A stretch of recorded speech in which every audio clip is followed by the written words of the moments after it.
without much further ado, I'd like to introduce our three panelists for this session, if they'd like to come on video. We have Ben Ostrower, who, drum roll, is joining us from Wide-Eye Co. Ben's a real sort of pioneer of, I guess, what we'd probably call this sort of like modern renaissance of design on the left, which has been sort of occurring over the last 5 or so years. We have Josie Hailey, who's the former head of design and corporate communications at the Labour Party in Britain.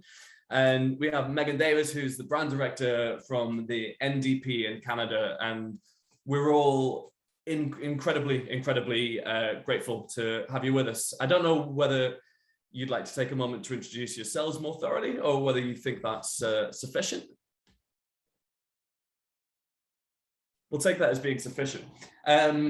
So I don't want to start on sort of too much of a soliloquy, but I did sort of, I've alluded to it, and feel free for the panelists to just thoroughly and utterly disagree with me on this one. But, you know, obviously on the left, we inherit like a very rich heritage of design, and particularly through sort of Labour Party graphic designers. We've gone to great lengths to unearth, preserve, give second life to quite a lot of historical design from the party, both actually at home and from sort of like progressive labour movements abroad as well. It feels like, and again, feel free to disagree, that sort of from the advent of, I guess maybe sort of like the professionalization of sort of social democratic political parties, which happened from sort of the 90s onwards with, you know, New Labour sort of over in Britain, and I guess, you know, sort of Clinton's like a good kind of parallel in America, that, you know, with the rise of sort of the consultancy class, a lot of the more riskier, off-piste, sort of more derivative styles of like art and design have kind of, you know, gave way to quite rigid brand identities, which I think for, you know, most of the last sort of 2 decades have dominated quite a lot of political design. Feels like we're in a bit of a stage where that's kind of shaking up a little bit at the moment. You know, not least from the fact that we've kind of got you know, events like this which are happening, and so that there's a global conversation happening about sort of like the role of design in the left. But, you know, also you've seen sort of like very sort of like innovative and disruptive designs. You know, in Britain, ADG, we've mentioned them a few times, are doing some fantastic things. Over in the States, you've got groups like Sunrise, who not only from a design point of view, but they're all young people, and they're really, you know, pioneering ahead with like quite radical steps forward in video as well. So, I mean, what I'd like to kind of do is just like to kick open the first conversation and a little bit of sort of a lay of the land. Is where do you see where do you see kind of the role of design in the movement at the moment? Like, what have its successes been? Where is it lacking? Sort of like throw that over to anyone who wants to jump in first. I'm happy to take that. Well, good morning from Washington, D.C. Hi, everyone. It's a really cool honor to be at an event like this with people from all around the globe. I think the fact that there's a network of designers globally interacting and communicating is an incredible milestone in terms of the community. So Kevin, way to go. Thank you for organizing this. So a little bit of, to kind of answer your question, which is a tricky one, is that I think that it's the time that I've been in this community and in the sort of business of design and politics, which is the last 12 years or so, basically since Obama was elected in 2008, the presence of design has become, and the importance of design has become much more significant in the States.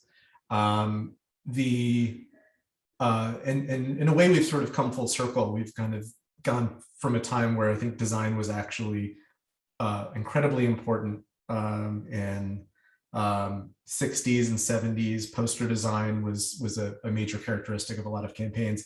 It died for a while, and now it's flared back up, especially in sort of digital spaces. So I think we're like I agree that we're in a renaissance, and I agree that design is incredibly, has grown in importance with regards to how campaigns communicate and express themselves. I think that I'm hopeful that the future, and I come at this from a business standpoint now, because even though I'm a designer, I wear my business hat 80% of the time, trying to keep an agency going that works in this space, which is really a challenge, but exciting. I think I'm hopeful that the folks pulling the purse strings in campaigns, the major consultants, the folks who actually are on the ground working with a campaign on day one, helping to form it, create budgets, and speaking specifically for the states, learn that design and visual communication across all of the different mediums, especially digital, is something that's worth investing in. I think far too often in our experience, we're brought in 3 days before something needs to launch or be out in the world, and which creates some exciting opportunities. We, for example, launched Kamala Harris's presidential campaign in very early 2020. We had 2 weeks to do everything to prepare for a launch, which is incredibly exciting, but also exhausting. What I'm hopeful of is that the creative team, the digital creative team, is brought to the table even earlier in the process, if such a thing is possible, and invested in properly with the right resources, that designers have the types of budgets and the time that allows them to do their best work. That's always a tension in politics, is the, to do really innovative and bold work, you need time and frankly, money. And I think there's always a tension in that, especially in the political space. Yeah, I would agree with that, Ben, that it doesn't seem like it's always the case that design is thought of as kind of the first step, but it almost always is, I think. And like you said, in America, it's so important right now. And watching it from Canada, I kind of feel like a little bit behind. Like we're getting there. We're almost there with the more radical design, and like this year with the campaign, with Jagmeet's campaign, we did a lot more daring things, and we used a lot more bright colors out of our regular branding. And I'd like to think it worked, but I think it was a bit of a challenge for people to get comfortable with it. But yeah, I'm hopeful as well that design, it isn't always at the front, but there's no reason why it can't be, and there's no reason why it can't be invested in more, and there's no reason why it can't be have more money put into it, and that creatives can't be in the room in those initial meetings and those initial campaign planning and stuff. So yeah, I think the more that we do that, the more integration and collaboration we're going to see, across lots of parties as well, and lots of different designers in the industry.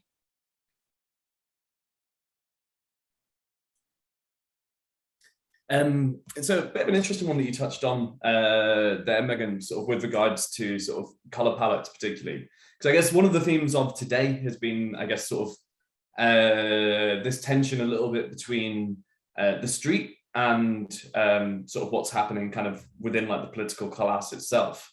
Obviously, we've got a very diverse section of people who are sort of in attendance today, some of whom are working in-house for progressive organizations, labor unions, or whatever. And we've also, just got some folks who've got a cracked copy of Photoshop, and they're looking for how they can make a bit of an impact in the world. But so from yourselves, obviously, we've got Megan, who's kind of in-house, Ben, who's agency side, and Josie, who has left the in-house world and is now running a radical bookshop and co-working space in London. It's called Alita. Go to Alita Books on Twitter and Instagram. There's the plug. Don't worry.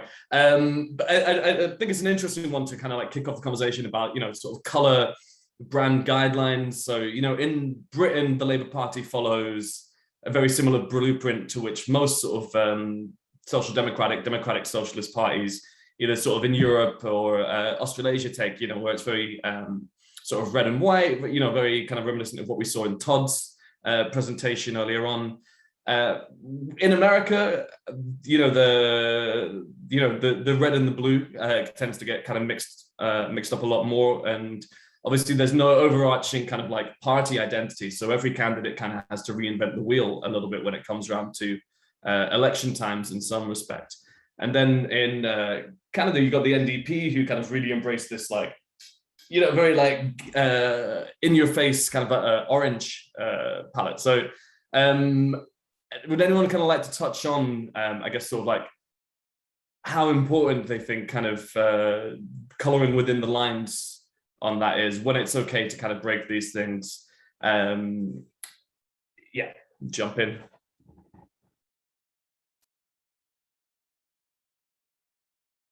Shall I jump in? Is that all right? Yeah, I suppose from the sort of UK side, there's nothing wrong with using red and white, or red and black. I think it's like, if we can't communicate our message with those colours, that's probably more on us than the actual use of colours. But I've definitely seen in the last, I'd say 5 years, maybe let's forget the last 2 years, they're a bit weird and like no one's really done anything. But it's like seeing the emergence of colours. Like we were never allowed to use purple. We were never allowed to use blue. Like, you know, somehow that would like dilute our message. And I think now it's like, you can't get away from it. Like we can't, you know, colours are there for everyone to use. It seems like they're not so ingrained, I think now, maybe. I hope that gives a bit of insight.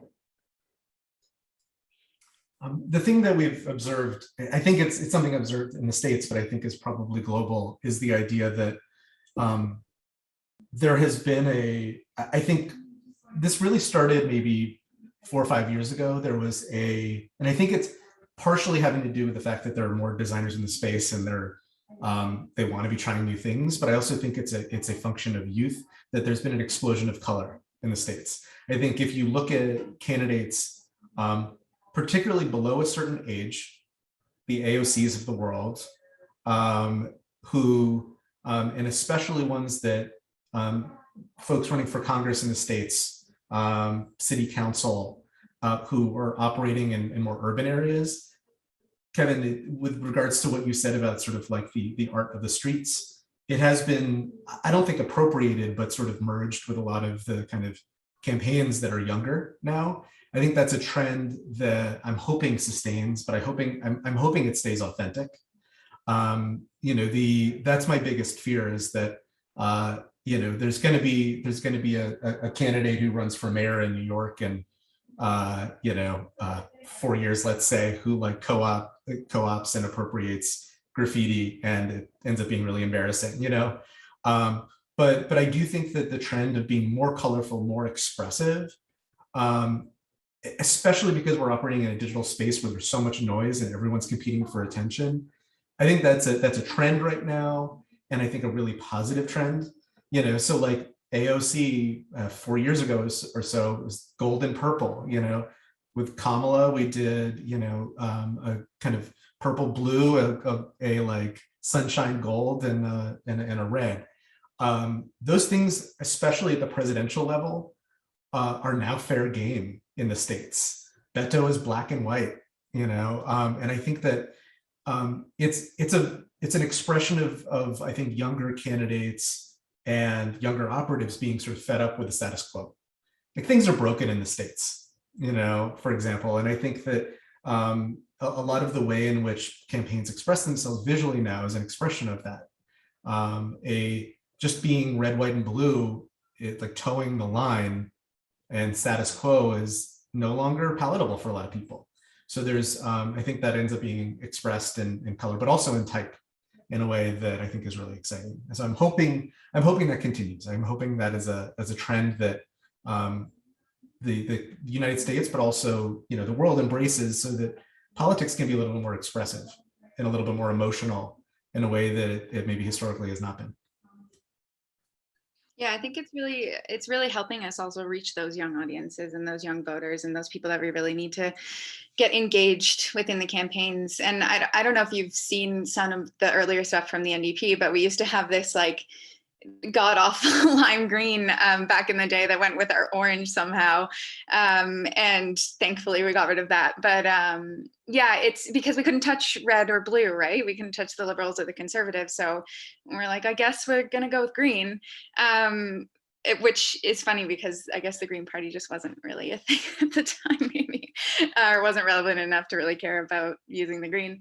But yeah, I think that like this year with the campaign, we've brought in pinks and blues, and I wonder if maybe it also kind of takes the power away from, you know, the blue of like the Conservative Party, and helps kind of like say that, you know, the colors are for everyone and they should be used as widely as we want and as boldly as we want, and we can't stick to orange and green anymore. So yeah, and the more vibrant and exciting it gets, the better. Yeah, I think one of the things that I've sort of said a few times to clients when we're working on things, that I think it's, you know, when you're presented with a set of brand guidelines in front of you, it's very easy to kind of get caught up in whether what you're creating, you know, sticks to that. And particularly with labor, I found a lot of the times that, you know, you get very, very caught up in trying to work out whether something looks labor. You kind of forget whether it feels labor. And I think, you know, dip your toe into the archives easily, and you can come across like all of these things from, you know, 1945 and even beyond back to the 30s, which, you know, bear no resemblance whatsoever to kind of like the corporate color palette or anything that we have now, but it feels so labor.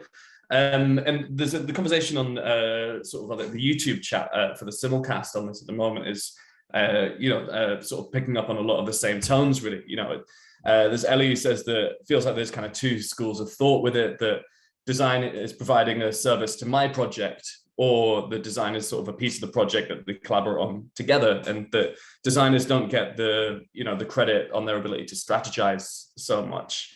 And you know, bringing them in from that point at the start, you know, changes the buy-in and investment and innovation. And I think, you know, in order to do sort of like some of the more left field or radical design bits that sort of we've seen, there's a question from Taya Studio, which says, you know, how do we move beyond the scarcity/crisis mindset to push for innovative, forward-thinking design approaches? So, you know, how do, you know, as a designer, how do we manage the operations side of the campaign? I don't know if Josie, if someone who's been sort of, you know, both on the inside and the outside, I don't know if you've got any kind of particular thoughts there. I suppose for the first question you sort of talked about, which was bringing designers in at the start of a process, which I think everyone's talked about throughout this whole day, is that I feel like there's been a change somewhere where design was always involved at that beginning part. Like I wouldn't know why you'd have a campaign or you'd do anything without involving design, because those ideas would be growing the whole time. We've kind of moved in the last couple of years, and obviously I can't speak for what Labour is doing now, but I did notice there was a change where, you know, design would be told last, which automatically means, you know, where you could have had a week to do something, you now got 2 hours, or where you had like, you know, you could have seen an idea that could have worked at the beginning and maybe it doesn't work now, or you're, instead of being a designer using your sort of creative knowledge to do something, you are sort of almost a service use. And I think that is really the wrong way to use design. And I think that's what we've been seeing. And then your second question, which was about the, how do we react to the chaos of the current situation, was that? I think it was, you know, how do we move beyond sort of, because I guess, you know, sort of particularly in-house, there tends to be a, you know, there's always competing resources. And it's very rarely, you know, that do you have a campaign which will sort of be bold enough. I mean, it's very easy to sit this on a, you know, call full of designers here and say that design needs more resource, but it does. So like, but you know, how do you move beyond this sort of like scarcity or sort of crisis mindset to push for innovative, forward-thinking design? Because obviously that, you know, that relies on getting the operational side of it to sort of buy in and allocate sort of more resource towards the design function. Yeah, I wish I had an answer for that, but like this is something that happens all the time, which has probably led me to leave some jobs or stay with other jobs. But I think the one thing I could say, and this is the thing that I learned much later on in my design career, is about having boundaries. And that just because someone has a campaign that is so important, or this document that has to go out, it took me a very long time to realize I can actually say no. And you as a, you know, you have a life outside of work that you have to also be able to live.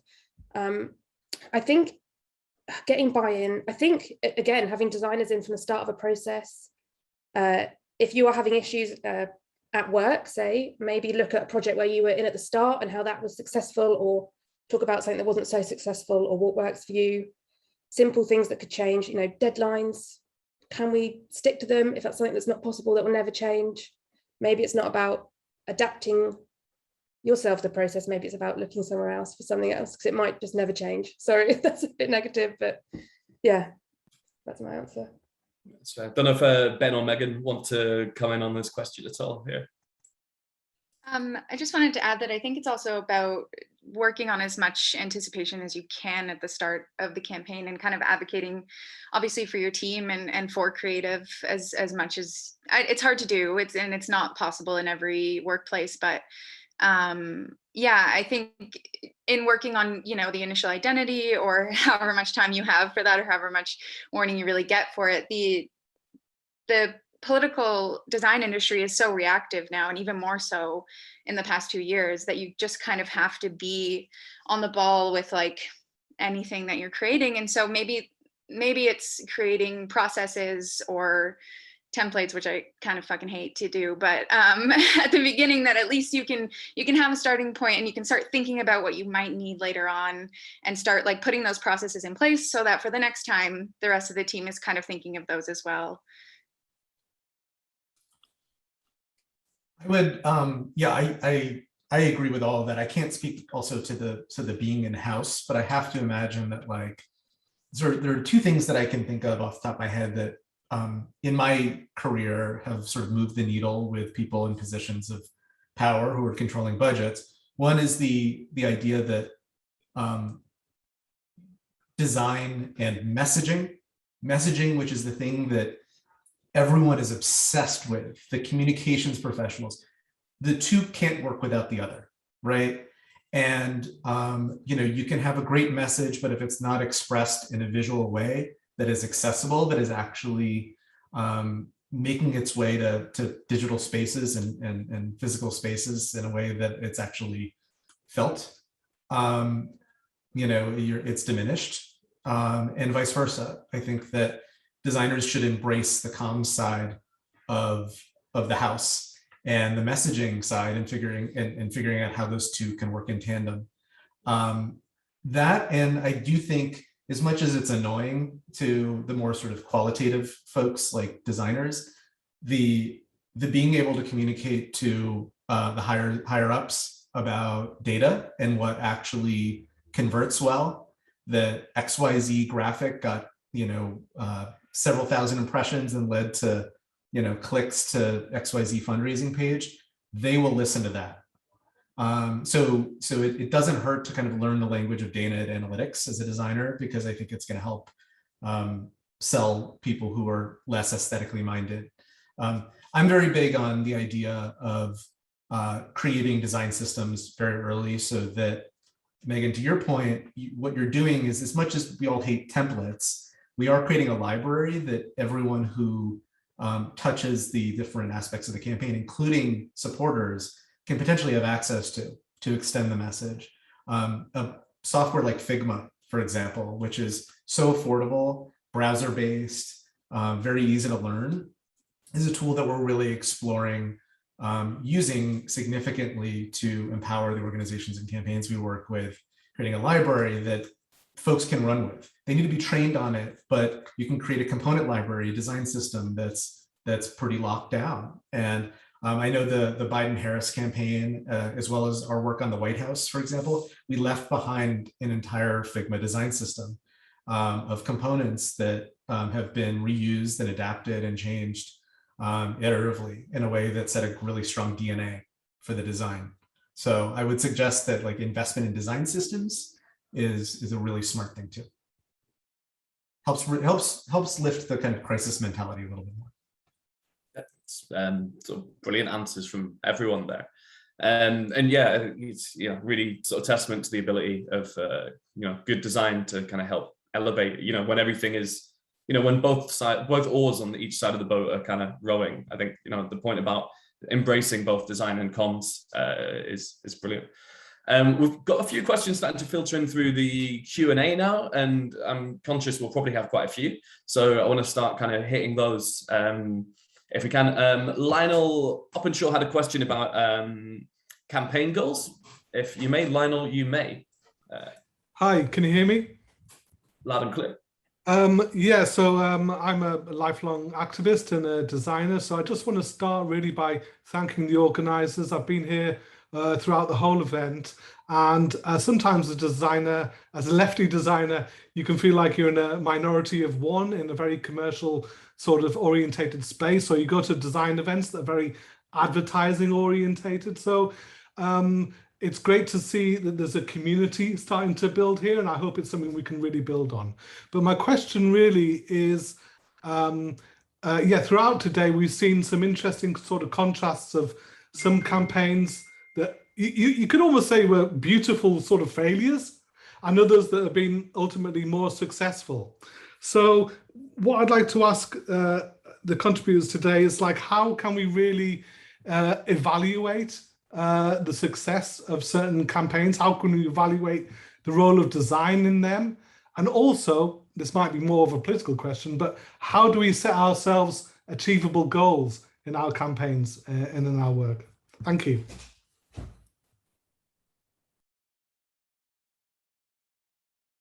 Would anyone like to jump straight in on that? There are no graces here whatsoever. Just, absolutely, just jump in.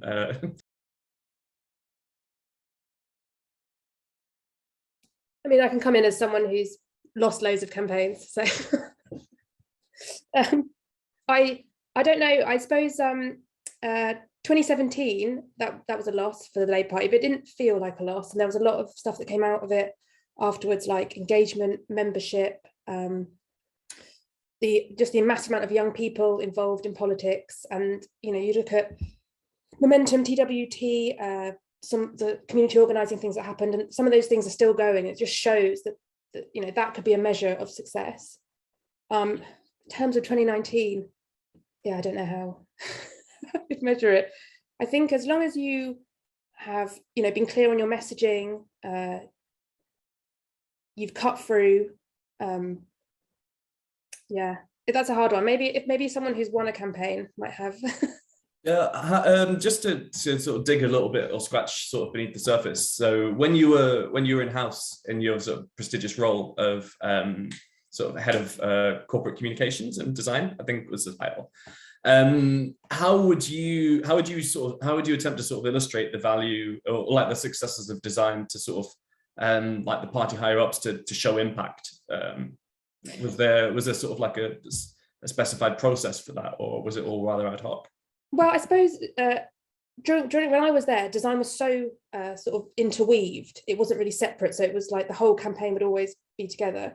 But what we would do is a roundup document at the end of even a small campaign or a large campaign, a roundup document of everything we did, what the cut through was, what we saw in terms of success. Like Ben spoke about this earlier. Did we have click through? When the print dropped, did we see an interaction with people coming online once the print was there? And all of that stuff built towards it. So I suppose basically engagement levels would be. That's fair. I don't know if Megan or Ben wants to come in at all here. No. I mean, I don't think I have as much to offer on the sort of notion of engagement as probably the in-house folks do. I think the nature of being at an agency, for better or worse, is that you're hired to do a thing, and then you're kind of relegated to being a vendor in a way that I think a lot of agencies get frustrated by, but is the sort of nature of the game. Then you go on to the next project, right? So we don't have the luxury of necessarily being at the table as a consultant in a kind of regular way. I think the notion of winning and losing, by the way, I want to call out is really interesting though, because beautiful failures. I mean, we've all worked on I think plenty of campaigns that have not succeeded, but I would say that design was never the factor in whether a campaign is won or lost. I hate to be controversial with this group about that, but I don't think design can win and lose campaigns. I just don't think it can. But I think it's a tool in the arsenal of a campaign. There's so many other factors that it can't possibly be parsed in that way. I will say that at least in the States, the winning campaigns are the ones that where the designers who worked on those campaigns get recognized, and they accelerate forward in their careers. And so it tends to be that it's not a meritocracy design in politics, unfortunately.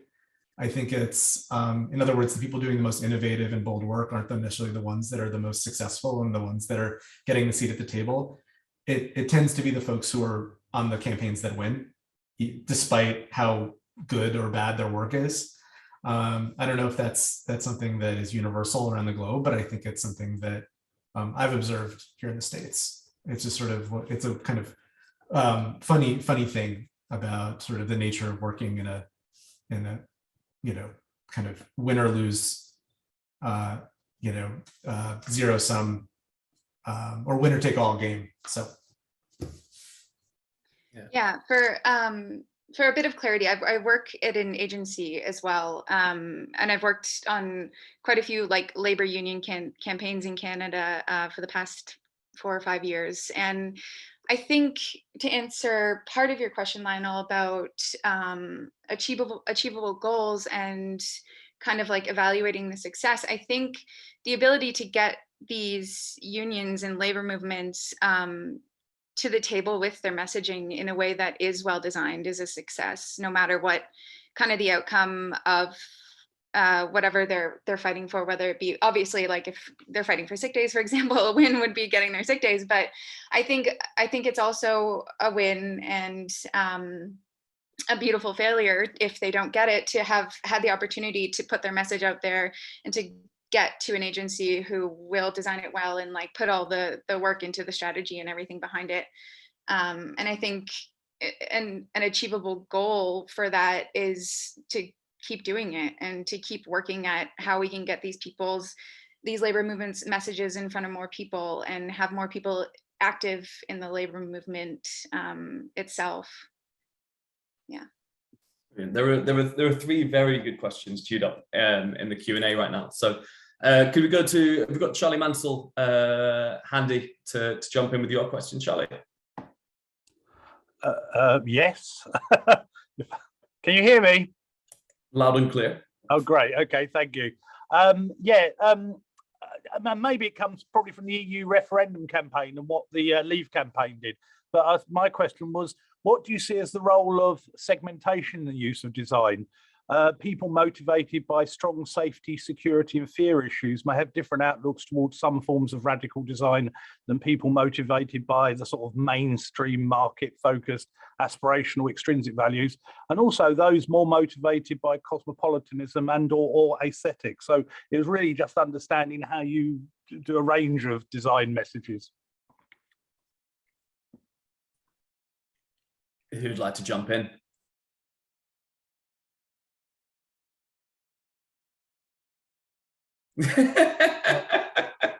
I feel like I've been doing a lot of talking. I'll throw a bomb here, which is that when Trump was president here in the States, there was a lot of chatter among designers about how to characterize him in design. And so when you're talking about segmentation, yes, you're talking about like, pro-candidate messages, you're talking about, how to speak, to the working class, how to speak to the donor class, which is always attention, the New York, LA, kind of crowd that donates a lot, making sure that you're talking to them in a way that's not alienating them. But the most compelling thing is, how we sort of wanted to feature Trump.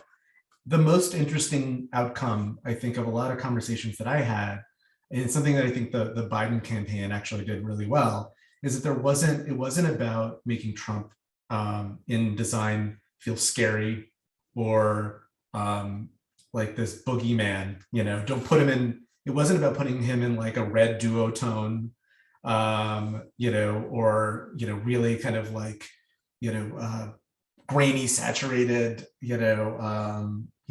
filters. It was about making him seem small, and always putting him in a frame where he looks overwhelmed by the world and marginalized at the edge of the frame. So if it's an Instagram, post, kind of putting him in the, bottom right corner, so that he is sort of diminished. I don't know if that answers your question, but I think that there has to be that really conscientious way of like, what aesthetics, what rules get applied for what types of messaging. I think that should go for the smallest of campaigns to the largest of campaigns. I think the Trump example is one that was particularly, I think, stark in terms of an example of that. Yeah, I know we've got they're not actually panelists in the session, but they are on as panelists right now. I know we've got Noel, who spoke in his session about Topham Garum, the New Zealand sort of meme lords, who I think were probably quite effective in their use of segmentation, social media design, and also Todd, from your experiences working on New Zealand 2020 campaign. I don't know if either of you have any thoughts. Potentially, sorry to put you on the spot without any heads up whatsoever that I was going to call on you. But what are my thoughts on this? Segmentation happens in every political campaign to a degree. I guess it's like, how much are we willing to, or how much are we building that into our strategy? The problem is, here in the UK, with Topham Garum working with the Conservatives, this power duo who seem to know exactly what words to put in front of what eyes, it seems to work. People, I think, as sad as it is, like to hear what they want to hear. So I kind of lost thread of the question, but is that a part of the future of political design? I guess it is, and tools like Facebook allow it to happen really easily. I know certainly I did some work on the campaign for the Australian Labor Party, and a lot of our focus was on making a whole variety of graphics. Almost, I talked earlier about Netflix, about how their algorithm and creates thumbnails dependent on what you want to see, certain actors maybe, etc., on the thumbnails of films and TV shows. In a really similar way, we made a whole host of content which we found out based on algorithms and what Facebook was telling us people wanted to see. The thing is, it didn't win the election for Labour in 2016. So I don't know, what was the point of that?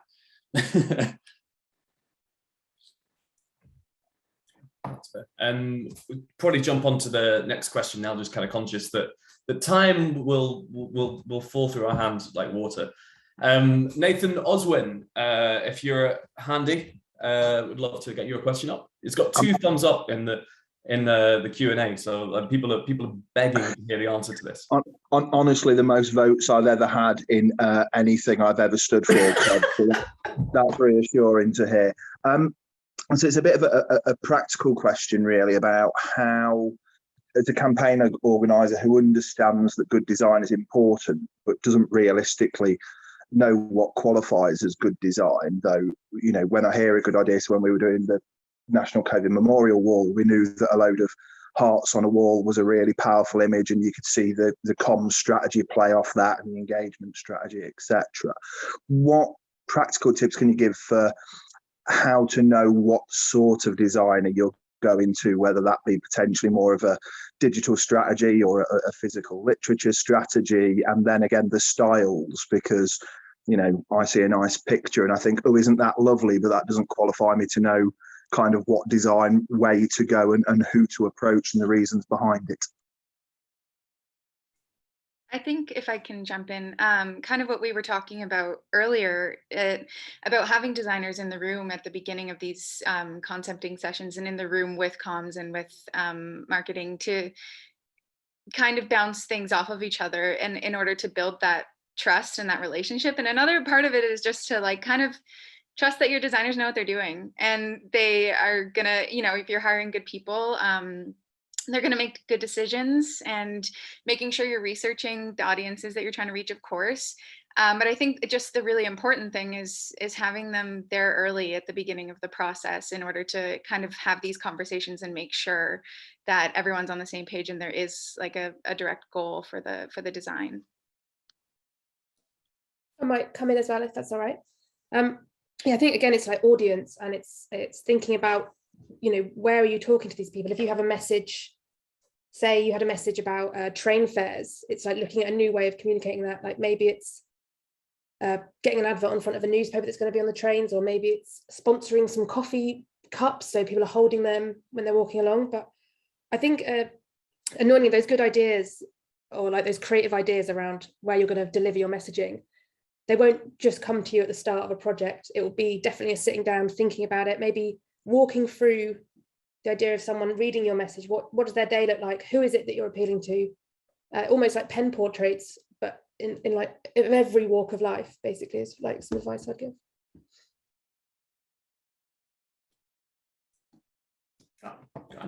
If no one else has anything to jump in on, we'll sort of move through to the next question, as they're filtering in rapidly at this point. So for all intents and purposes, I'm now Gabriel Martinez. Design can legitimize left political discourse because it can portray radical ideas as accessible and not fringe. We saw that really well in Sanna's presentation, sort of just now with the TWT branding. So universal healthcare, free college, education, works' rights, unions, etc. It's a discourse that's suppressed. What can we do to remind ourselves and others that design is not just created, but political visionaries? Sorry, the last thing I was about to read was the note saying, please read this. But, great question. So yeah, what can we do to remind ourselves of this? And I don't know if Noel might be interested in coming in on this as well, given sort of like the content of his talk earlier on. Yeah, I'm just trying to think it over actually, but I think, you know, it's about you know, being politically involved, isn't it? I mean, that's the difference, isn't it? So that to me is like when I go to things like D&AD and there's a thing about people are talking about you know, they've done a brand that's kind of more ecologically whatever, you know. I mean, obviously you make the criticism that essentially, you know, something like D&AD is really about just pushing more and more stuff being sold, and actually there's a huge problem in design and in the way that advertising uses it and stuff like that. And obviously the criticism back is, you know, well, you know, what can you do? You need to earn money, like people were saying earlier. And the answer to that is, you know, that you've got to be politically involved to try and change it, isn't it? You know, so that seems to me and that's when, you know, my heroes, I mean, some of my heroes, you know, people like John Hartfield and people like that in the 20s and 30s. I mean, people forget now that those people were, you know, revolutionaries, and they had often been fighting, you know, in the war, and they were trying to work out how to stop it happening again, but with their design skills. You know, it was kind of, in a sense, a very different, you know, German Dada and stuff that people talk about. There is an influence on graphic design. Obviously, it's a big part of it. It's not some side thing, you know, the constructivist stuff and all that sort of, from that era, in a way that that's the foundations of design in many ways, isn't it? It's only the sort of the American commercialism that comes in after World War II. So yeah, so that's me, is the thing, is that, you know, you've got to be, if you understand the problem, you've obviously got to be politically organized or doing something in some way to overcome it, because we all know that we're living in a world that's, I mean, I can't believe the mess that the world is becoming. You know what I mean? If I thought 20 years ago when we were protesting in Genoa, and it felt like we were, you know, things were going well, you know, like it felt like kind of we were actually starting to really get somewhere. If you'd have told me that it'd be like this now, I think I would have cried. But yeah, so we've got to do stuff, haven't we? You know, that's the thing, you know. I dig it. It's also, it's lovely seeing everyone sort of, we've just been joined by birthday boy Tyler Evans as well on the panel. So it's really nice seeing like everyone kind of like flock in. It's like the end of Endgame where like everyone shows up. So it's great. We've got a couple more questions. I'll read them out, and please, like I said, like no airs or graces from any of the panelists here. Just jump in. There are no manners on the left. You won't annoy me. So from Krista Hunsiker, what role do you envision video and streaming to have in the space for design, especially the left, which is more skewed towards the youth, where TV and print are becoming less and less viable? I mean, that's potentially like a sort of question in itself as to whether they are, but even Facebook or Twitter ads for politics falling out of fashion, but TikTok, Twitch, YouTube streaming becoming a lot more popular. I might be sort of like deferring to one of our guests in the States or sort of North America, either Megan, Ben, or Tyler, if you want to come in on this, because I think you're probably all leaps and bounds ahead of where Britain is in terms of sort of like video content and using sort of platforms like TikTok and Twitch in a bit of a more innovative way. Like, I don't think you're going to see Barry Gardner streaming on Twitch anytime soon. Yeah, I'm sure some of you have seen Jagmeet's like quite active on TikTok, and he did a couple Twitch streams. And personally, I think this is a generational thing for me. I'm not too up to date with Twitch. I am on TikTok, but I don't know exactly like what it is doing in terms of, other than like putting him out there and like putting his face out there. And I think that's very useful. And I think he's able to interact with such a wider audience by using these platforms. I don't really have like a very solid answer to that, but I do think that it is helping him interact with young people more and more. And that's probably the best part of it. People have access to him to ask questions that they wouldn't otherwise get to ask, and interact with him in a way that probably feels intimate for them and more personal as well. So maybe it's like more of a relationship building thing for his audience. I might come in here about the digital stuff, if that's all right, quickly, because I think it's really interesting when we talk about like the digital design and like politics, especially in digital design. But print is still like such a massive thing, and I think that we sometimes forget, especially as we're all sitting here on Zoom on our computers with like our smartphones, that actually like if we only focus on that, we miss out hundreds of people that don't have access to those things. And I think I've used this example before, which is at the start of the pandemic, when people were all in their houses trying to find help and support, it was leaflets that were going through their doors by like local groups on street groups, maybe like constituency groups, that really got through to people. And actually like all the apps that suddenly popped up like offering help were never going to reach the people that desperately needed that help. And it's not like an ageist thing, it's more of just we have to remember that not everyone has a smartphone or even knows necessarily where to look for these things. So I think that as long as put loads of effort into like live streaming, video, TikTok, Twitch, all of that stuff, but you can't just forget that print is such a big viable part like of what is needed for any sort of political campaigning. But yeah, and I think there could be quite a sensory thing to it as well. Sort of like if we take the the three main purposes of like any piece of like political communication is like, firstly, we want to arrest the attention of whoever is on the receiving end of it. Secondly, kind of convey whatever the core message is, and then to sort of underscore it with conveying the legitimacy, the integrity of the party or whatever other organization you're kind of communicating on behalf of, right? And, feel free to disagree for anyone, whether those aren't the three things. So I think it's easy to get lost sometimes with, sort of like the brand guidelines or whatnot about whether you're actually achieving those three things. I think it's also very easy to try and, pour a big 2-liter bottle of Coke into like a small pint glass when you're given 6 pages of like a Google Doc or something like that to fit onto a 2-sided A5 leaflet. But when you get into the print, you can really sort of think about sort of like the more sensory touch points that people have with it. When you pick up a leaflet that comes through your door, there's like that big adage if you've got so many seconds before it goes in the bin, but it's a chance to disrupt. And whether that's sort of like the messaging and like whatever's on it, or whether that's even sort of like how it feels, how it looks while it's on the doorstep, I think, that's quite a powerful thing. And obviously, that transcends into the digital space as well. That, when you're endlessly doom scrolling on Twitter in the morning, and, something which looks and comes across as being markedly different, whether that is a video or a still graphic or whatever, has the chance to arrest someone's attention. And then the rest of it, kind of the responsibility is on you in order to do that. Sorry, I kind of got carried away in a polemic there. If anyone else has anything to jump in on that, or otherwise we can move on to the next question. Next question it is. So this one, again, so I am Sophie Gibson. The left is great at stop, save, and protect. So in other words, reactive no's.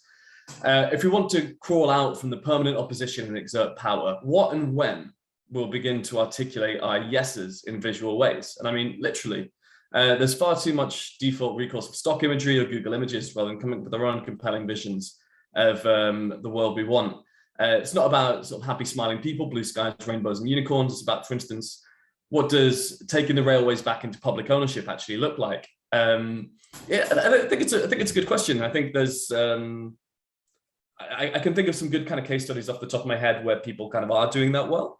Not necessarily so much in the UK, because I think, you know, it's exceptionally sort of reactive for us at the moment. But you know, definitely the Medicare for All campaign in the US jumps at me as being probably like the best example, or, you know, sort of like a best in class example of that. That if anyone from any of the panelists at all kind of wants to come in on that, you know, how do we use design to show our yeses and our normative visions of what a better society looks like?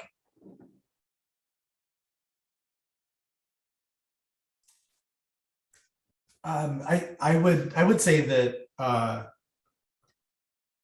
design, graphic design, as important as it is and as worthy of investment, it's going to always have limits with its ability to express that vision, right? And so I think this is where video and film and storytelling really comes in to play, and where the notion of the line between sort of design, big D design, and the sort of ad makers and the video producers needs to be really blurred, and the wall sort of taken down between those departments, because I think that the two need to work in tandem with each other. You know, you want to, if you're going to tell a story about what the future can be and what a vision for a better world can be, it's got to be something that people feel, you know, and you know, that as much as it's a buzzword in the agency space and probably in-house too, storytelling is, you know, that's the through line that connects to people's hearts, not just heads. And it's something that can't just be done in kind of a one-off ad, but needs to be pervasive. And so I've always felt that in the same way that there are brand guides for design, there need to be brand guides for the kind of messaging and video side of things. So much of the US, you know, the kind of ads are just sort of really reactive. You know, it's like, so-and-so said this thing, you know, and we're going to put this on the air and highlight that. But I've always felt that literally working on changing the narrative and changing the paradigm so that it's not just left, center, right, but it is about what the future can and should be, is where the investment needs to happen. That's getting super blue sky, but I think that, like, you know, it's a multimedia endeavor to be able to tell that story. I think we saw a really good example of the yeses with AOC's 2018 campaign. That kind of like aspirational optimism, I think at the time wasn't what people were used to seeing, and I think that's why it created so many waves within political design, and why it's still being duplicated to this day, like almost quite just like blatantly copied, which is, I think, great and wonderful, because obviously it works. It's doing that job of creating that rose-colored future for everyone. So yeah, I think that's a really good example of how it's been done successfully. It's an interesting. Sorry, I just knocked a ruler on the floor. It's an interesting question on tone. You know, are we too glib? You know, anyone want to come in on that? And I know, like, particularly sort of, again, from the UK context, I'm going to speak to what I know is, you know, we love to run sort of like a party political broadcast, which is like, you know, we used to make things here. Like, we're proud people, and like, it's all been decimated and everything's shit now. You know, it's, overarchingly, you know, is the tone of sort of left design messaging too glib, or, you know, would people perceive like an honesty in an optimism, or, you know, are people too cynical for it? We'll throw that out as a question to anyone. I mean, I suppose I could talk about the sort of stuff that Labour did a couple of years ago with their sort of campaign videos, but I suppose it's also getting, if you're going to do something really positive and future happy, you need to, I don't know, it needs to not come across too sort of pie in the sky. And I think that like a lot of people, especially in the UK, are living in situations where watching a video of a politician walking around a really nice street talking about how business can bloom and like everything can work out really well, it's just a bit too unbelievable at this point. So I don't know if it's just that side of it really, that we need a bit more honesty about what is happening. Beautiful note of optimism. We've got a question in here from we've got two questions here. The second one, actually, I'm doing this sort of like asynchronously, but this is a quick fire one. Ben, what's up with the file cabinets? Haven't seen those in years. Did not expect that question. The honest answer is I'm in the attic office of my new home right now. We bought this home from a lawyer who had file cabinets in here, so I haven't had the chance to replace them. So that's the honest answer. It's a good vibe. I like them. We're bringing it back. And then sort of like the slightly longer one from Pablo O'Hara. Hi, I've really enjoyed today, so thanks for everyone organising and attending. It's focused a lot on specific parties and candidates, especially Labour, which makes sense given who has organised it. But I'm coming from a slightly different angle, in that I run a campaigns agency which works with progressive politicians and political parties on the left, not just Labour. In order to beat the right-wing candidates and parties, especially in the UK, it's often the Liberal Democrats that are in the best place to beat the Tories in a number of seats. Now, I'm curious if anyone has any thoughts on how design can play a part in cross-party campaign design, progressive alliances, etc. Anyone like to jump in? Possibly like quite a Britain-centric question from the phrasing. So looking towards you, Chelsea. Yeah, sorry, I just don't want to come in with like negative again. So I'm trying to like think of something positive.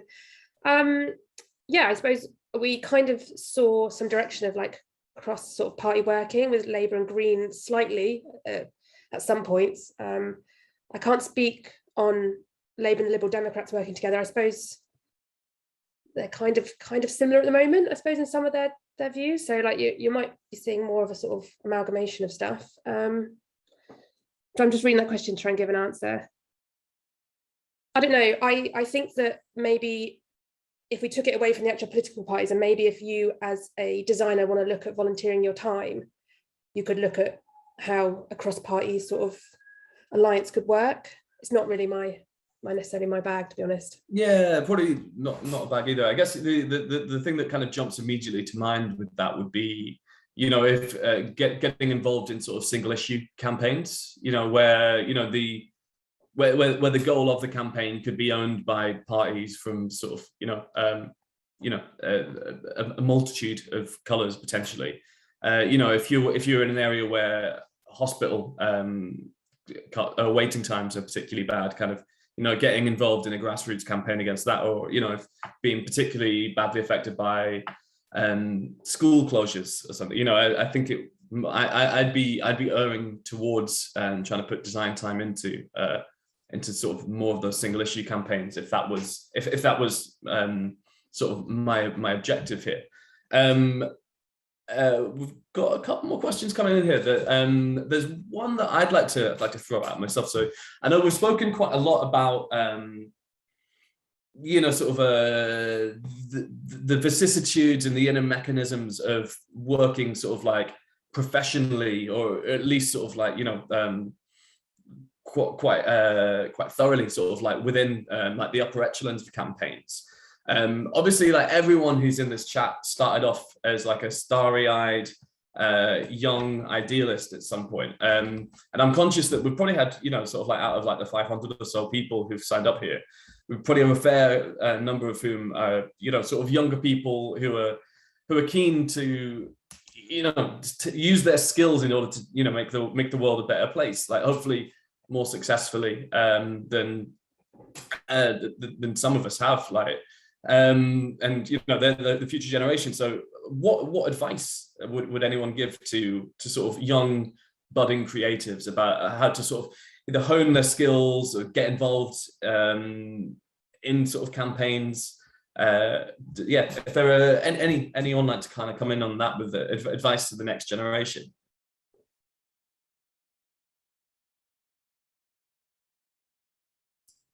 I can take that. I mean, the number one thing that I do now, besides the sort of business side of running an agency, is doing the best I can to mentor young designers and make them into better designers. And the thing that I think we encourage our staff to always think about and to get better at, and it's something this advice would extend to all designers. Know how decisions are made. Don't be afraid to learn how money is budgeted, how like people rise to positions of authority and power. Know how the strings are pulled, and know the players at the table. And don't be afraid to find ways of communicating with them that are really effective. You could be the best designer in the world, but if you can't communicate, if you don't understand the structures within which decisions are made in the bigger picture, you're sort of speaking to a very small audience. And so I think that the number one thing that I would sort of leave folks with is know how to communicate about your designs to those people. Know how to sell an idea, know how to speak in the language of other people, not just the kind of the weeds of graphic design and color and fonts and software. Really learn how to communicate a big idea and get at the why of decisions. If you can get good at presenting your designs confidently and selling people on why you made certain decisions and how it actually furthers their agenda, you're going to have a really effective career. So you can do the coolest stuff in the world, but if you don't know how to do that, you're going to have limits. So I would say really expand your vision of what it is to be a designer. It's not just to be pushing pixels and picking colors, it's to be a communicator. I think also to kind of touch on the industry of like left political socialist design, is that like obviously what attracts people to this is that their hearts are really in it, and that people are really, really passionate about what they want to see in the world, and they want to play a part in it, like you said earlier, making the world a better place using your skills. And one thing that I think is really important is to kind of not put too much of your heart in it because you have to protect yourself as well, and you can't be precious about your work. And I think that was a tough learn for me when I first came into the industry, is that, you know, you're not always going to be able to say these like radical statements in your design work like you would do in your personal work, and you're going to have limitations that are going to feel kind of muzzling to you sometimes, but it's all working towards the bigger picture, and it's all working towards the bigger movement as well. So I think that's super important to kind of just protect yourself so that you can keep going and you can keep doing this and you can keep pushing the movement forward. That's the heartwarming answers, really. Something else, you know, thinking sort of in terms of sort of like, you know, knowledge and lessons to impart and imbue upon people who are watching. Would anyone, sort of any of the panelists, like to speak through maybe sort of the process or methodology in which they might use to start sort of you know, designing for either a campaign or a candidate or something? I think it'd be quite interesting potentially for some people to listen to how you would approach that.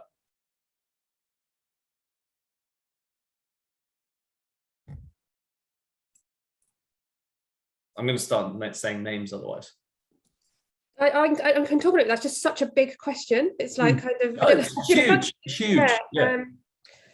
I suppose like a really simple thing, just finding out like who your audience are, who's your campaign talking to, what do they want to achieve. I think Sana really talked about this in her presentation earlier. It's like, you need to like get the basis down of what it is you're trying to say, trying to do, who you're trying to sell, basically. So, I think the biggest thing is, plotting out what the journey looks like of this campaign or candidate. I know there's so much to do before you'd even start thinking about design, which is like why it's hard to answer in this short sort of time. But yeah, I would just say that you need to really focus on what it is you're trying to sell or do before you even start designing. And then that is a whole nother question for another time. That's a whole conference day, I think. I strongly endorse that, Josie. By the way, it's great to see you. We met in in Labor's offices back in 2017. That's crazy. Yeah, do your research. Do your research. Know your audience. Know the space. Know what people know where the fault lines are. One of the things that we do a lot as an agency is like we do discovery on our almost all of our projects now, but particularly our large ones, where like what we want to do is actually sometimes throw bombs into the conversation among stakeholders, and stakeholders meaning people who have decision-making power and have some sort of stake in the work that's being created. Challenge them, throw a wrench in the works so that they can start yelling at each other and disagreeing. You want to know where those fault lines are. You want to know where the traps are going to be. So there are a lot of different ways of achieving that. But yeah, do your research. No, you can't just sit down in front of a blank Figma file or Photoshop file and start creating something. I mean, you can, but know your space. The getting a little bit more in the weeds, something I talk to my designers a lot about is like when you actually start a new brand, for example. I think every designer is a little bit different in terms of like the elements, the building blocks that they start working with. Sometimes it's photography, sometimes it's color, and then you start sort of assembling and building, and it's like clay on the table. I personally, as a designer, am super typographic. I like typing words in typefaces to start seeing what sort of shapes start to appear and what language starts to work. That's getting very into the weeds, but like, I think Tyler Evans will appreciate this from Bernie. We decided pretty early on that we were going to work with Jubilat, which is Bernie's typeface, which we established back in 2016. There's something about typing Bernie messages in that typeface, which is a really, really warm slab serif, that makes it feel really authentic to him and accessible. And so that's the kind of avenue through which I oftentimes come at a lot of design, is just through type. I guess maybe sort of one question which sort of segues on from that, to kind of start to, at least sort of like wave our foot around in the weeds of sort of the process. Where do you get inspiration from? Megan, if you'd like to comment on that. I think I find a lot of inspiration, obviously, within my community, but also like looking at the competition and kind of looking at what the right or, kind of right are doing, and why that's working really well for them, and what we can do to position ourselves in a better spot or a louder spot. I think inspiration wise also, like getting out of kind of looking at the same things and looking at only political campaign work and doing your research has kind of been useful for me anyway. And like actually getting out, walking around and looking at things that are on the ground in the community has been really helpful. Right now I'm in New York actually, and it's just been insanely inspirational walking around the city, of course. But yeah, this is going to be, I'm going to take a lot of pictures while I'm here and definitely bring them back to my team too. Anyone else wants to jump in on that? Yeah, I think old stuff, I suppose, is like it's good. Like Fortunate when you run a bookshop. Yeah, exactly. Books, guys, great. But I think it's like, obviously I imagine what we do now, we find inspiration through the internet, which is like, I definitely do, because it's just there and it's a resource. Actually trying to, look for elsewhere, looking at like, if people have got collections that date back, which is great. Like what Kevin has done with looking at all the old sort of Labour posters from the past 100 years has been incredible. And like, you can see the inspiration that has had a lot on political design in the last couple of years. Like it's really, really helpful. So yeah, it can be anything. I've got boxes of like old bits of paper and like tickets, and I have to get rid of it at some point, but it's like, it is everywhere. It's just like continuously collecting stuff that, excites you and stuff. Yeah, I'm literally sat at my normal work desk, and I've got my drawer of stuff in front of me, and it's like, it's like, that looks cool, and it's like, I've got that's a bag full of like my wife's old Girl Scout patches, and then like but yeah, it's I think it's cool to collect stuff, and then one day we will have to get rid of the boxes. But I don't know, Ben, if you have anything to add, if you've got filing cases full of knickknacks behind you. These are totally empty, believe it or not. They will eventually be filled with things. We literally moved a month ago, so give me some time. I would say, every campaign or project is different, right? But I totally agree with Josie's note about looking to the past. There's a legacy of design and art that represents the human experience, that helps you understand sort of what the sort of visual vernacular of certain issues is over time. Don't throw that out. Don't ignore that. So looking at art and looking at how artists have approached certain issues, that's really learning that can be very, very powerful. For whatever reason, there were a number of shows in different galleries that I had sort of gone to with my wife, who works in the museum space, before we actually worked on Kamala Harris's campaign. There was a lot of focus on, there were a lot of shows for whatever reason. I went to one in Boston, one in Brooklyn, that was activist art, particularly Black women artists from the 70s and 80s. And there was a lot of art that I just sort of snapped pictures of. I've got a zillion photos in my phone of just things that I save for later. It ended up being somewhat coincidentally that in working with Kamala Harris, I could refer back to a lot of those snaps and even sample colors out of old artwork. And so don't be afraid to look to the past. I think that could be, the future is nothing without the past, put that on my gravestone or something. But I think that there's really something there. I think there's a without sounding too pretentious, there's a good Jean-Luc Godard quote on that, which is, it's not where you take things from, it's where you take them to, right? Like nothing's original. So steal away.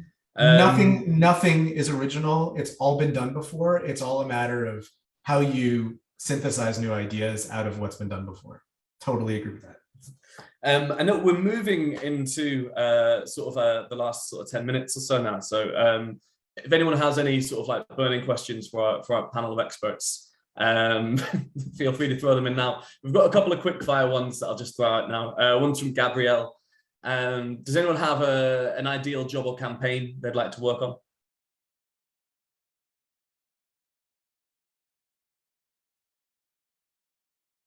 Turns out no. I've literally been looking at that question, trying to think of something. How bad is that? You've got to think of something that sounds cool. Yeah, I can't. Sorry. Oh, social housing. There you go. I'd like to see a really good social housing campaign. Yeah.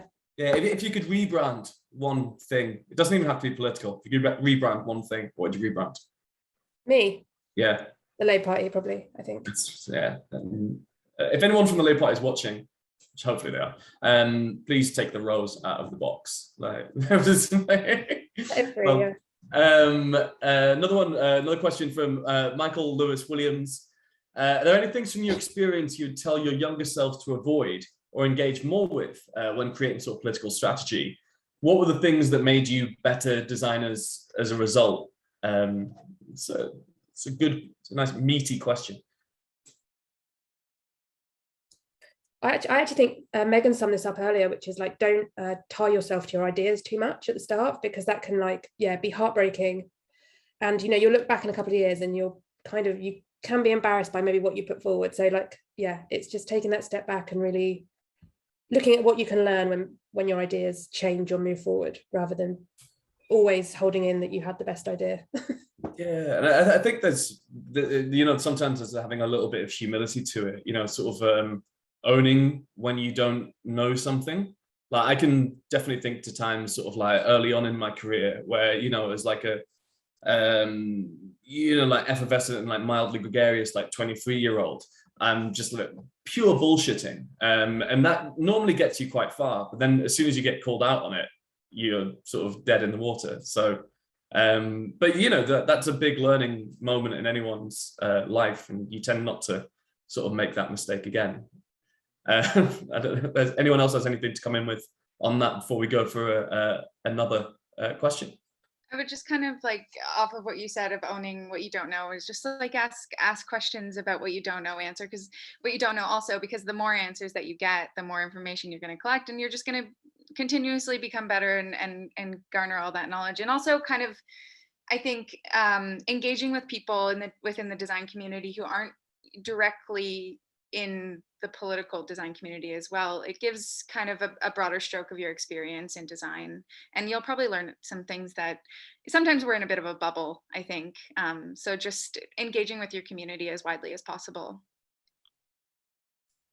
I'll add one thing, which is one of my favorite notes to hit with a lot of young designers, is imposter syndrome is your friend. We all have it. It doesn't matter how successful, no one knows what they're doing. Everyone is learning as they go. And that's an important thing to kind of understand. But if you feel like you're an imposter, you're probably going to be embrace that, because that's what fuels really passionate, hard work and so as much as that can sort of feel painful and feel like torture as a designer, we tend to get in our heads a lot. I certainly did as a younger designer, but embrace that, because everyone feels it, and that's your heart in your head saying, I want to be better. Yeah, there's on labourorganiser.co.uk, there's a really good piece by Grace Fernandez, who is one of the creatives on the Ed Markey for Senate campaign. She wrote a really lovely piece about sort of confronting your own imposter syndrome and how she navigated that as a young designer. For anyone who's who feels it deeply, I think that's quite a recommended read. And I think it's always very evident when someone doesn't have imposter syndrome. I think I'm thinking of the large adult Coke son that makes his own shirts that could be worn at the discotheque or on the yacht, is kind of the example that comes to mind immediately. It's a red flag. If you don't have imposter syndrome, it's a red flag. Yeah, it's a huge red flag. Nathan Oswin, super quick one. Favorite political / left design, or one you wish you'd done?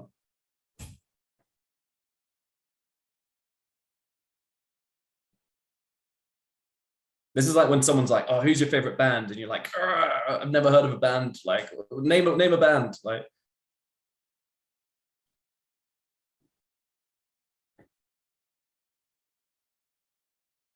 I mean, I would have loved to work on Bernie's campaign. So that's one for me. I just don't want to, I'm just stoking egos now in this. I think also the opportunities in the older design that Josie and Ben were talking about, and how fresh it was back then, and how much space there was for innovation, and not getting kind of pinholed into doing the same thing over and over again, and kind of being at the pinnacle moment of labor movement design would be really awesome.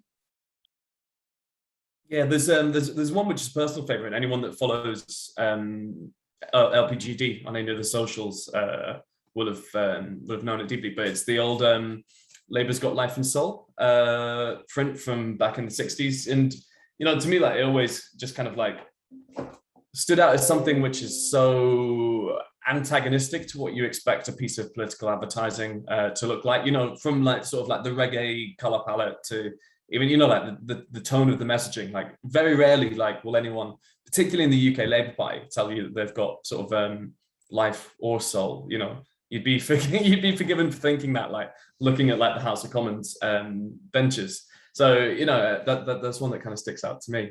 Ben, I don't know if you've got one to come in on there. And then I think we'll do one more question before we wrap it. I mean, I wish we had worked on AOC. I mean, I know that that's an easy answer, at least in the States, but it's true. It's like, it has been probably one of the most impactful campaigns since Obama in 2008 in terms of design. And so kudos to them. How do you think it stacks up sort of 4 years on? Obviously, there's been like a lot of imitations. You know, where does she kind of take it from here? Well, I think one of the interesting challenges is that this is getting into the weeds, but like she's been a congresswoman for a bit now, and she has power and influence, and is no longer this insurgent candidate in the Bronx. And so it's going to need to be matured because the best political brands are authentic to the candidate. And so if that doesn't get updated and it's the same note being hit again and again and again every re-election cycle, it's going to start to feel inauthentic or false or old.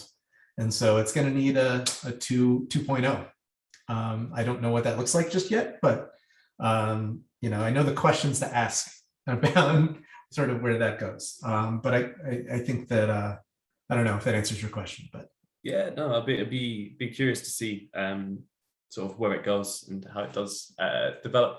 The last question we had is from Anthony Green. Anthony, I don't know if you'd like to read this one out live potentially. You know, there's a lovely note to kind of finish this on. Hi, thanks everyone. Yeah, so we're already actually campaigning for the next general election in the UK, believe it or not, in what we generally term the long campaign, where we go out into our communities and try and find issues, concerns that we can build campaigns around. So I was wondering how design commissioning can be adapted in the services of the long campaign, where the issues that are identified as important will be locally sourced, but also replicated or resonate nationally. And I'm thinking about things like, for instance, the cladding scandal, where you might have residents within your area who are experiencing that problem, and obviously, but that's replicated nationally and resonates nationally. Again, that's possibly a little bit of like an Anglo-centric one. I don't know if Josie or even maybe sort of Noel, Todd, or Sana interested in kind of coming in on. I could do a quick one and then pass it over if that's helpful. I suppose I'd look at it like, if you're with the long campaign, I think from just a design point of view, you would have some very fluid guidelines, which you would know as the campaign went on might change, especially as you get to a short campaign, you might have almost a small rebrand. But in terms of what you're talking about there with the national, like local to national things, I think it's what we've talked about this whole time, which is storytelling. So every time you're collecting one of those stories or any of that messaging, it is perfect for a national story. It's like that is the whole point. So I think it's about, you know, thinking about Sana's great illustration she had of the storytelling strategy, storytelling design. It's like seeing all those things weave continuously as you get to sort of the short campaign, as we would in the UK. But yeah.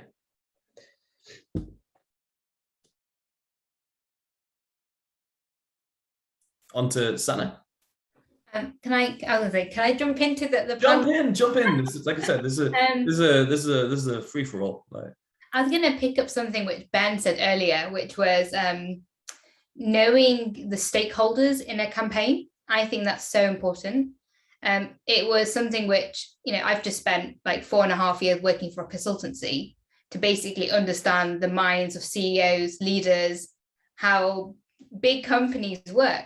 And I think for that to make sure your campaign also touches the ground, is understanding, which MPs are leaning towards and sympathetic to your cause, or who are the best councillors who will be happy to take your leaflets and discuss this in those meetings.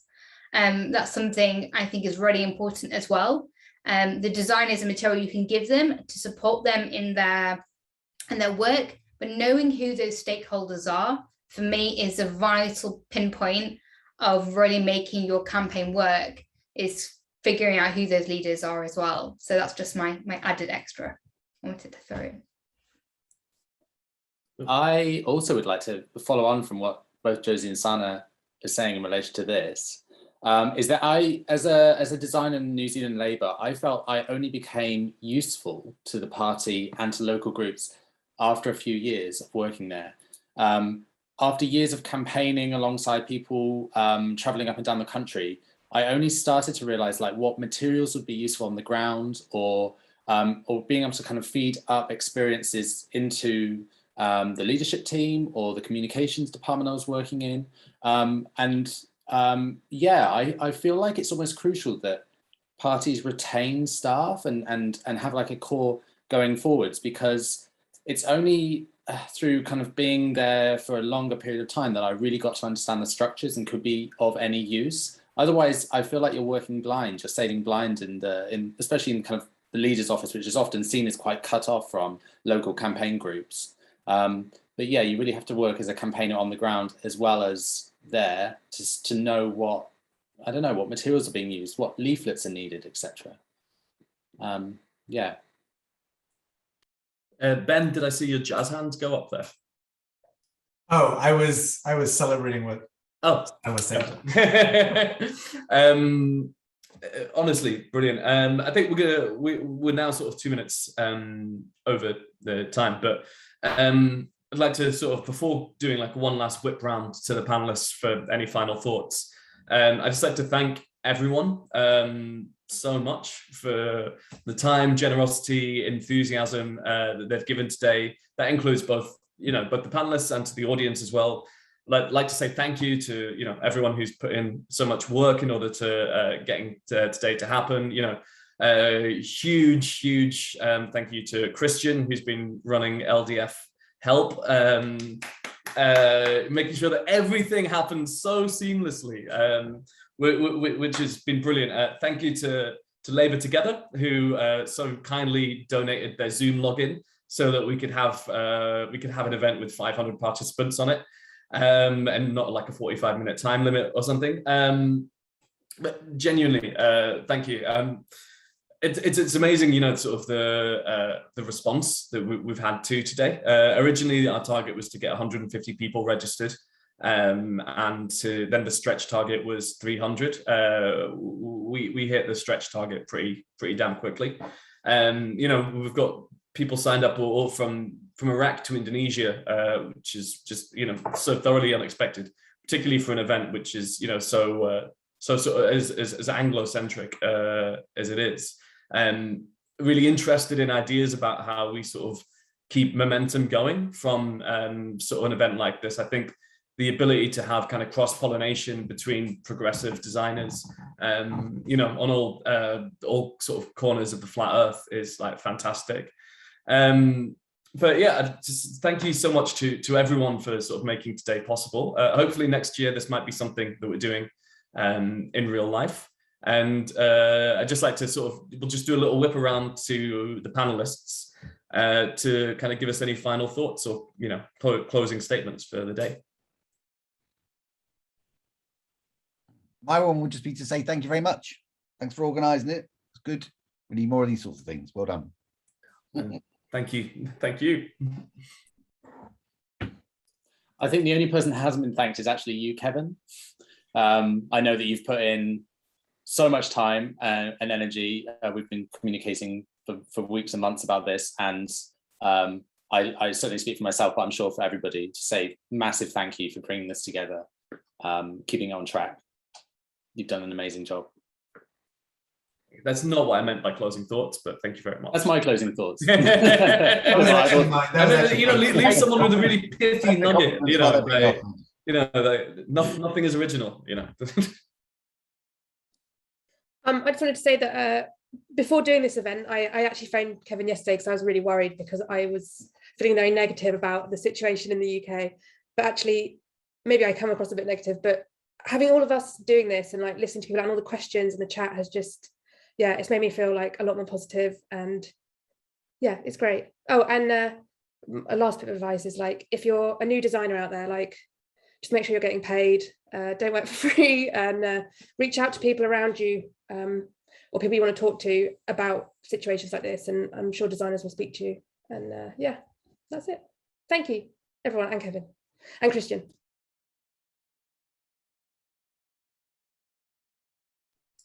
Yeah, I just wanted to say thank you as well. And I guess, unfortunately, like the best designs in this type of movement come out of moments of power struggles and strife. And in the past 2 years, we've had a lot of that. But to just keep creating and keep responding, and to keep putting your messages out there. And I'm sure we're going to see even more and more good work in more unprecedented, unfortunately, times that are to come. But it's a great opportunity to build community and also unionize. I was also just going to say thank you, Kevin, and don't work for free. I totally agree. As much as you care about a cause, it does service to other designers to suggest that art and creative is a volunteer effort, because it's actually part of the infrastructure. So just thumbs up on that. And I'm going to say, make your words count. They make a real difference. But also thank you to everybody. But something I've learned through my career is that these types of things are amazing because you're sharing knowledge. A lot of the times I find designers who work quite insular. So for me, this is fantastic because I have so many questions I wanted to ask you guys, which we'll do afterwards. But definitely sharing is caring is as well really helpful. And thank you again, Kevin and Christian, for doing this. Yeah, it's that Tyler. I don't know if you're actually there or whether you're at your child's 8th birthday party. So you're forgiven if you don't want to come in with a final thought. Hello. No, I'm here. I don't have a final thought. I'm just lurking while he plays Nintendo.